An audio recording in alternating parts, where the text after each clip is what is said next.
Hey everybody, I'm Brett Harvey, the debate coach here at Mississippi State University. Welcome to the third video in our series on International Public Debate Association, or IPDA debate. We took a fairly long break to do our regular high school topic videos, but this summer we're going to go ahead and continue and hopefully finish up our IPDA series. In our first video, we did an overview of how IPDA debate works, and in our second video, we gave you some tips on how to get better at striking topics. So now it's time to talk about the next step in the round, how to use your prep time before the round effectively. Prepping cases can be one of the most intimidating parts of IPDA debate. You're given 30 minutes, or really less than 30 minutes, which we're going to talk about in a second, to wrap your brain around what may be a totally new concept, to research it, to come up with a structured, persuasive argument. So that's a lot, right? And to cover it all, we're going to divide our discussion of preparation into two videos. So in this video, we're just going to cover the actual logistics of how to use your prep time efficiently, like how to divide it up, some basics on research, how to create a clear outline, and how to pull it all together in your mind so that you're ready to go in and debate. And in our next video, we're going to focus more on the substance of a good case, like case structure, different types of cases using evidence, the importance of things like practical examples, humor. But anyway, as with debate prep, efficient use of time is key for YouTube videos. So let's jump right in and talk about how to make the most effective use of your prep time. So tip number one is budget your prep time carefully. First things first, you need to know how much prep time you actually have. Now, I know it says 30 minutes in the rules, but it's really not. In IPDA, prep time starts when the topic draw is called, not when you finish striking and not when you get back to your prep area to sit down and get to work. So when the draw is announced, that's when you start your timer. Now, when you consider the time it takes to actually strike your topic and walk back to your prep area, that's probably, at least 3 minutes.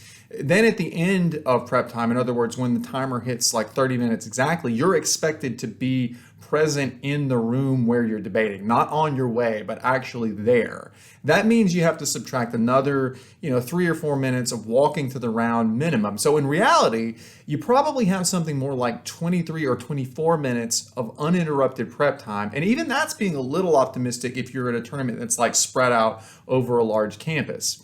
Now that's still plenty of time, but it does mean you're going to need a plan for how you'll divide it up. If you're just kind of like randomly jotting things down the whole time, you're not going to be as well prepared as you could be.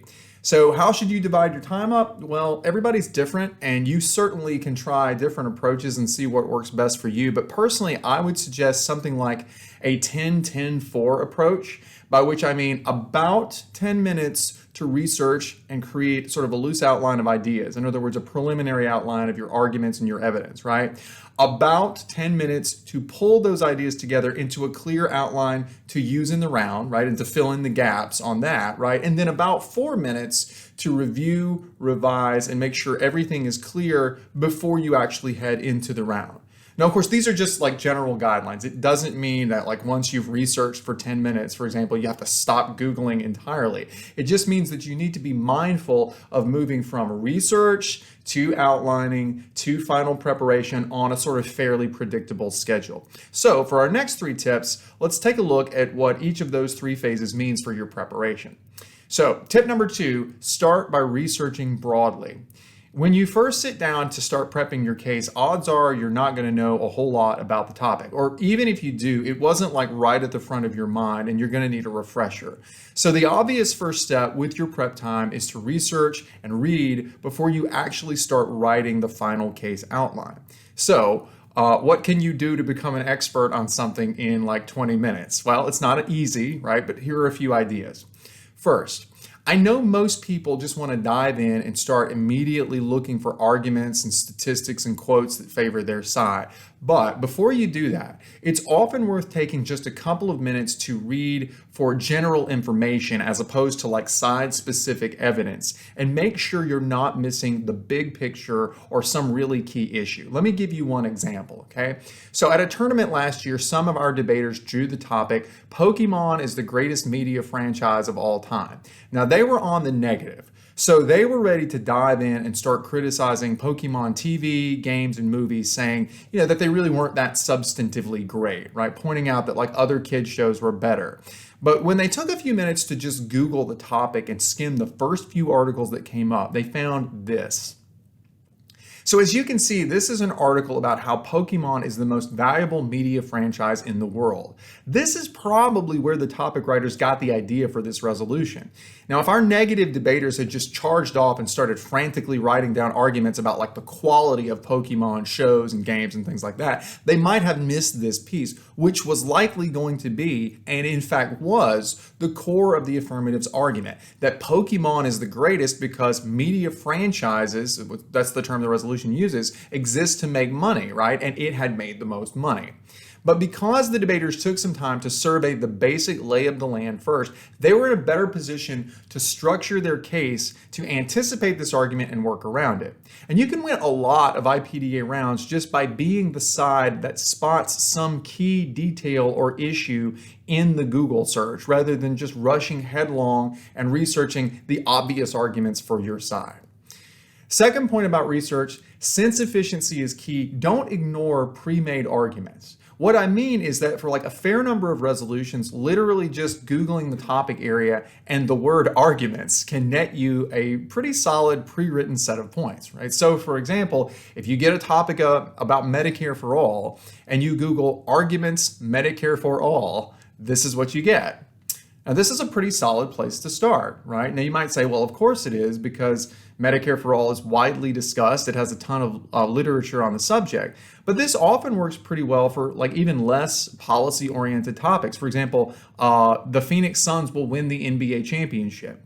If you Google Suns will win NBA championship, this is what you get. Now, of course, to be fair, the Suns actually didn't win the 2022 championship, but in IPDA, our job is just to persuade the judge not to, reliably predict the future. And if you had gotten this topic in spring 2022, this would have been a pretty solid place to start.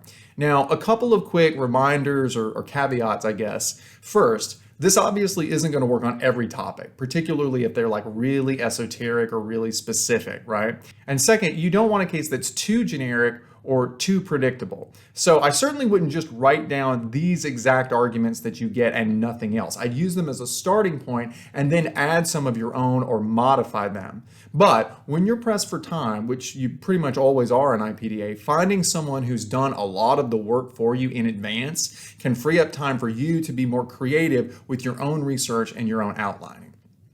Tip number 3 is a clear, concise case outline is essential. So in IPDA, your outline is the only thing you take with you into the debate round other than your pens and your timer. So it's really important that the outline be clear and concise so that you're not like fumbling around trying to read some random words that you scribbled down. So a couple of tips on writing a solid outline. First, don't just start writing things down in like whatever order you find them. If you need to jot down a statistic or a quote or an idea, what you might do is just pull out a second sheet of paper from your pad and like use that as a scratch pad, right? But you need to keep the actual outline that you're going to take with you organized and clean. So how do you do that? Well, start by organizing your space. We'll talk more about the parts of a strong case in the next video, but for right now, know that you just need some basic parts, right? A weighing mechanism, some definitions, and usually about 3 contentions, which are your main arguments. So go ahead and divide up your outline with spots for all of those things, something like this. Make sure that you're giving yourself plenty of space. Lots of debaters try to get everything onto one page, but if it's a complicated topic or you have bigger handwriting like I do, go ahead and use 2 pages. The point is just give yourself plenty of space. Now, one thing you don't want in a debate round is to be like squinting at your outline, looking at a bunch of words that are all like jam-packed together, trying to figure out what they're saying, where one point ends and another point begins. And the best way to do that is to leave plenty of space on the page so that every subpoint and piece of evidence that you add will have like enough white space around it to stand out. As you outline, leaving plenty of vertical space lets you add new points you may find later in your prep time, while leaving space horizontally, like in the margin, lets you add notes or clarification of existing points later on. In other words, an outline that looks like this is going to be a lot easier to use in a tense debate round than one that looks like this. Now, another point sort of related to spacing your outline, if you find a really helpful piece of information but you can't figure out exactly where it should go in your outline, don't just ditch it. Leaving some space at the end of the outline, like after the case itself, for possible rebuttal points can be helpful. So for example, if you find a study or a quote or an argument that you think will respond directly to something that your opponent is likely to say, but you don't think it necessarily belongs in your case, just jot it down at the bottom of your second page or whatever as a possible rebuttal in case you need it. One last thing on outlining, as you get more practice in IPDA, you'll figure out other ideas that help you keep your outline clear. Lots of debaters will, for example, underline major points or pieces of evidence so they're easy to spot. Some people will use highlighters or even like different colored pens. There's no right or wrong way to do it, so it's just whatever works for you.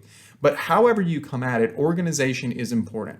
IPDA is an event where like smooth delivery can be just as important as substantive arguments, and you'd be amazed at how often debaters can get confused in the middle of a round trying to read and understand and follow what they themselves wrote down. So the takeaway is pretty simple. Putting together a clear, easy to read outline will give you one less thing to worry about when you're actually in the round debating. Tip number 4 is take some time to edit and internalize your case. So a lot of IPDA debaters, and I mean a lot, will find themselves wrapping up the outline with just like seconds left on the clock, having to run out of the prep room to their round. Now let's be honest, sometimes you can't help this, like if a topic is really obscure or complicated, but it shouldn't be your goal. IPDA is as much a speaking event as it is a debating event. So if it's even remotely possible, you need to spend your last few minutes going over your case, making sure you're familiar with it, and getting ready to deliver it effectively in the round. Now this isn't hard to do. There's no great like secret or trick to it. It just requires a little bit of discipline. You have to remember just to reserve a couple of minutes at the end of prep to run through your outline and do a mental checklist, right? Do I have a weighing mechanism? Do all of my definitions square up with what I'm arguing in my case? Am I clear on what my contentions are and what my major subpoints are? And then once you've done that, either like verbally out loud or just mentally, run through the basics of how you're going to start each major point. Just like literally say the first couple of sentences of each contention in your head to help you visualize a smooth, articulate delivery and get the major ideas in the front of your mind so you're not stumbling around when you start the actual debate round. And you can actually keep working on this during your walk to the competition room, which leads directly to our last tip for this video, tip number 5, pull it all together before you walk into the room. IPDA judges come with all different sets of expectations. Some are all about substantive arguments, but most care at least a little bit, and sometimes a lot, about your delivery, your polish, and your overall presentation, which is why it's always a good idea to take just a second before you walk into the competition room to collect yourself, look over your case one last time, straighten your tie, fix your collar, whatever, and be ready to give a professional presentation from the moment you walk in the door to the moment you walk out. If it's an online tournament, it's the same thing before you click to enter the competition room virtually. Now, for certain folks with a certain type of high school debate experience, you might think that judging competitors on presentation and poise is not really what's supposed to happen in debate.